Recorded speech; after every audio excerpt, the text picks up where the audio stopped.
students, my name is Mrs. Shivani Srivastava and welcome to your channel. It's your class.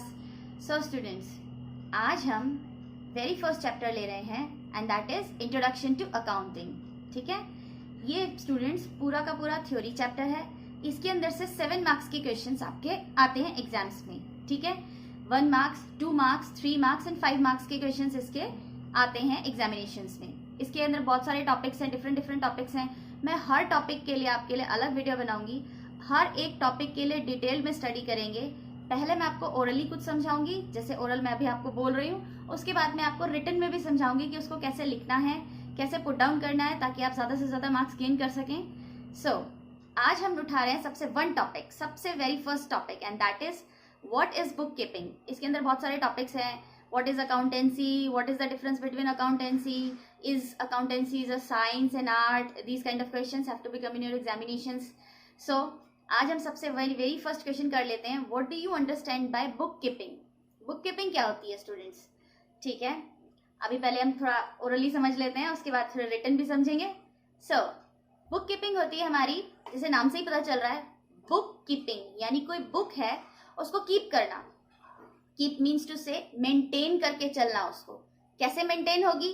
अब आप उसको day to day आप लिखेंगे, day to day उसका ध्यान रखेंगे, तभी वो मेंटेन हो पाएगी ना. मेंटेनेंस का मतलब तो वही होता है कि आप डे टू डे केयर करें उसकी. हाँ जी, so book keeping is to maintain day to day. ठीक है, अब क्या मेंटेन करना है?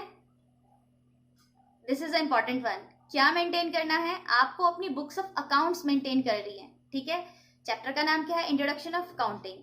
सो हमें अपनी अकाउंट्स की बुक मेंटेन करके चलनी है. लाइक जैसे कि अब इसके अंदर बहुत सारी चीजें आ गई कि एक पूरे दिन में आपने कितनी की परचेज करी है, एक पूरे दिन में आपने कितने की सेल करी है.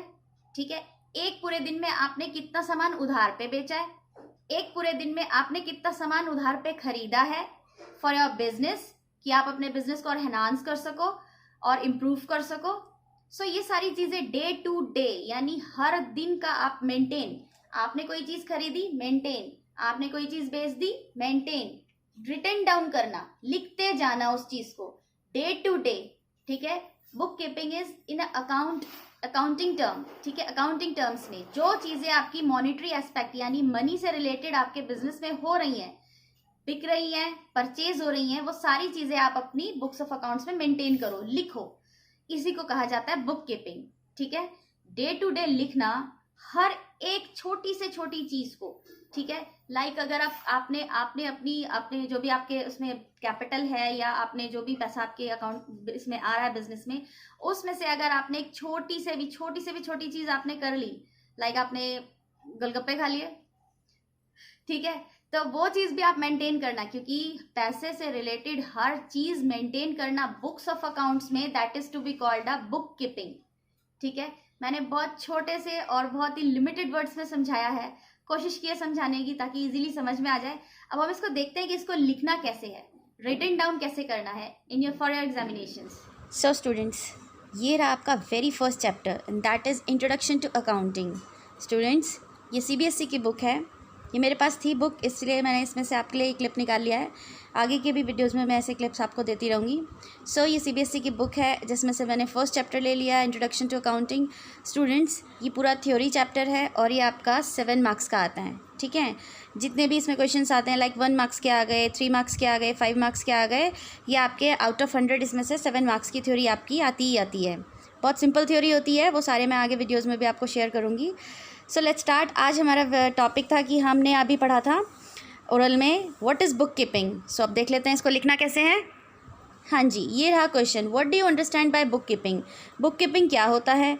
देखिए, किसी भी थ्योरी क्वेश्चन का आंसर राइट डाउन करने के लिए बहुत छोटे सेंटेंसेस बनाइए सबसे पहले तो.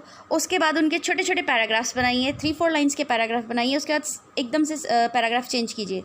ठीक है, मतलब कहने का मतलब ये है कि आपने पैराग्राफ चेंज करते रहना है, बहुत ज़्यादा लंबा नहीं लिखना है. मतलब अगर आप राइट डाउन करें तो 8-10 लाइन्स आपने इकट्ठी नहीं लिखनी है.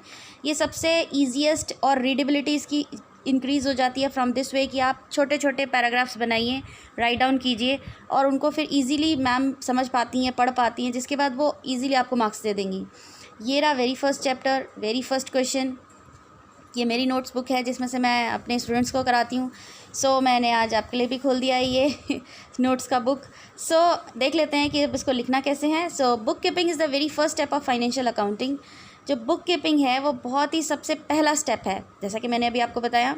हाँ जी, अब ले लेते हैं हम किसी भी राइटर की एक डेफिनेशन, ठीक है।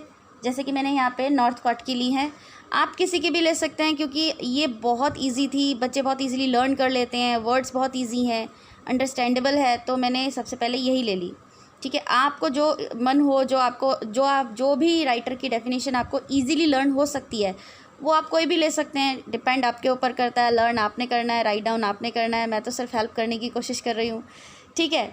सो देख लेते हैं कि अब ये नॉर्थकॉट साहब क्या कह रहे हैं। ये कह रहे हैं कि book keeping is the art of recording in the books of accounts. ये एक बहुत ही ब्यूटीफुल आर्ट है, क्या किस चीज़ की, बुक को कीप करने की, in the books of accounts में। The monetary aspect of commercial और फाइनेंशियल ट्रांजेक्शंस। कौन सी ट्रांजेक्शंस? जो मॉनिटरी एस्पेक्ट रखती हूँ, जो पैसे की लेन देन से, जैसे मैंने अभी आपको बताया ओरल में। हाँ जी, अगेन मैंने पैराग्राफ चेंज कर दिया। देखिए यहाँ पर लिखा है इन अदर वर्ड्स। अब इसी डेफिनेशन को हम थोड़ा सा यहाँ पे डिस्क्राइब करेंगे। वो इसलिए करना ज़रूरी है कि थोड़ा सा जो है अंडरस्टैंडेबिलिटी इंक्रीज़ हो जाती है, ठीक है। रीडेबिलिटी और अंडरस्टैंडेबिलिटी दोनों चीज़ें बहुत इंपॉर्टेंट है while you are writing the theory questions, okay. So अब देख लेते हैं कि यहाँ पे हम थोड़ा सा किस तरीके से इसको एक्सप्लेन कर रहे हैं। In other words, book keeping is concern with the recording of transactions which are often routine and clerical in nature. जैसे मैंने अभी आपको बताया कि हमारी जो डे टू डे ट्रांजेक्शन्स होती हैं कि एक पूरे दिन में आपने कितने की सेल की, एक पूरे दिन में आपने कितने की परचेज़ की, तो वो सारी की सारी जो हैं रूटीन नेचर और क्लरिकल नेचर की हैं। तो वो हमारी कहाँ पर गई? बुक कीपिंग में गई। यानी कि हमने डे टू डे जो हमारी ट्रांजेक्शन्स हो रही थी वो सारी की सारी हमने कहाँ पर रिकॉर्ड करी? बुक कीपिंग के अंदर। Okay, now next paragraph again change. It is a permanent record from which various informations. ये एक परमानेंट रिकॉर्ड होता है जहाँ से बहुत सारी इन्फॉर्मेशंस आपको मिल सकती हैं। Two business transactions can be obtained without much effort. आपको एफर्ट नहीं डालना, आपको सोचना नहीं ओहो उस दिन पे क्या हुआ था, उस दिन पे कितने की सेल हुई थी, उस दिन पे कितने की परचेज़ हुई थी। तो ये सब चीज़ आपको सोचने की ज़रूरत नहीं है क्योंकि ऑलरेडी मैंशनड है, डे टू डे मैंशन है, डेट वाइज मैंशन है। हाँ जी, so and without much loss of time, ठीक है। इतना ज़्यादा टाइम का भी वेस्टेज नहीं होता, फटाफट आपको इन्फॉर्मेशन मिल जाती है। देखिए अगेन मैंने एक पैराग्राफ चेंज कर दिया है। The job of book keeping is performed by the book keeper और अ क्लर्क। तो ये जो जॉब है बुक कीपिंग की, ये कौन परफॉर्म करता है? ये बुक कीपर और क्लर्क परफॉर्म करता है। अब आगे देख लेते हैं लास्ट पैराग्राफ। इसमें देखिए क्या लिखा है। In developed countries this work is usually done with the help of accounting machines and computers. आजकल तो आपने देखा होगा कि हर जगह कंप्यूटर्स की ही, जहाँ कुछ भी है तो कंप्यूटर्स के थ्रू ही हो रहा है। चाहे आप कोई भी इंडस्ट्री उठा लो, कोई भी मैन्युफैक्चर उठा लो, कुछ भी ले लो आप, हर जगह कंप्यूटर्स की ही इम्पॉर्टेंस है। कंप्यूटर्स के थ्रू ही काम होता है सब कुछ। फ्रॉम द मॉडर्न इंडस्ट्रीज़ हो गया, ठीक है। आजकल तो लोग बाग अपने मोबाइल से भी बहुत सारे काम कर पाते हैं, ठीक है। तो कहने का मतलब ये है कि आजकल जो है डेवलप्ड कंट्रीज़ में, हमारा भारत भी बहुत डेवलपिंग कंट्री है और डेवलप कर भी रहा है, तो ये सारे काम जो हैं अब क्या हो गया है? अकाउंटिंग मशीन्स और कंप्यूटर्स के ऊपर आ गया है। तो ये सारे के सारे काम हमारे कौन करता है? कंप्यूटर्स में काम करने का देखिए 2-3 फ़ायदे हैं, उसमें से एक आध हम देख लेते हैं। सबसे पहला तो ये कि यही फ़ायदा है कि एरर्स नहीं होती हैं, एरर्स होने का स्कोप बिल्कुल ख़त्म हो जाता है। सेकेंडली हम ये भी बता सकते हैं कि बहुत ही ईजीएस्ट वे है, बहुत ईजी हो जाता है हम लोगों के लिए रिकॉर्ड कर पाना और उसको मेंटेन रख पाना ईयर आफ्टर ईयर। सो ये था हमारा first question, what do you understand by book keeping. I hope कि आपको समझ में आया होगा किस तरीके से राइट डाउन करना है। मैंने बहुत ज़्यादा लिमिटेड वर्ड्स में वर्ड टू वर्ड जितना आना चाहिए उतना ही लिखा है। अगर आपको स्टूडेंट्स लगता है कि यही डेफिनेशन आपको बेटर लग रही है, कुछ अच्छा लग रहा है, पैटर्न अच्छा लग रहा है, तो आप ये भी लर्न करके लिख कर आ सकते हैं। अगर आपको लगता है नहीं ये इसमें मैं कुछ और ऐड ऑन और सब्ट्रैक्ट ऑन कर सकता हूँ या कर सकती हूँ, तो definitely you can do it. अच्छी बात है, कुछ नए और आइडियाज़ आ जाएं और भी अच्छी बात है, ठीक है। तो आपको जो भी ठीक लगता है आप इसके साथ कर सकते हैं। आपके पास मैंने एक छोटा सा नोट दे दिया है। अब आप चाहे तो इसको लर्न कीजिए, चाहे तो इसमें और मॉडिफाई करके और अच्छे से लर्न कीजिए, लेकिन अच्छे से लर्न कीजिए। सो स्टूडेंट्स, अगर आपको थोड़ा भी समझ में आया है कि हाँ आपको जो भी मैं आपको समझाने की कोशिश कर रही हूँ, अगर आपको लगता है कि हाँ समझ में आ रहा है आपको, so please likes and subscribe ज़रूर कर देना, ठीक है। और बाकी के वीडियोज़ में भी आपको सारी चीज़ हर एक टॉपिक के लिए मैं आपके लिए वीडियो शेयर करूँगी, उनको भी बहुत ध्यान से देखना क्यों, ताकि वो आपकी फर्दर स्टडीज़ के लिए हेल्प कर सके। So thank you so much for listening me students.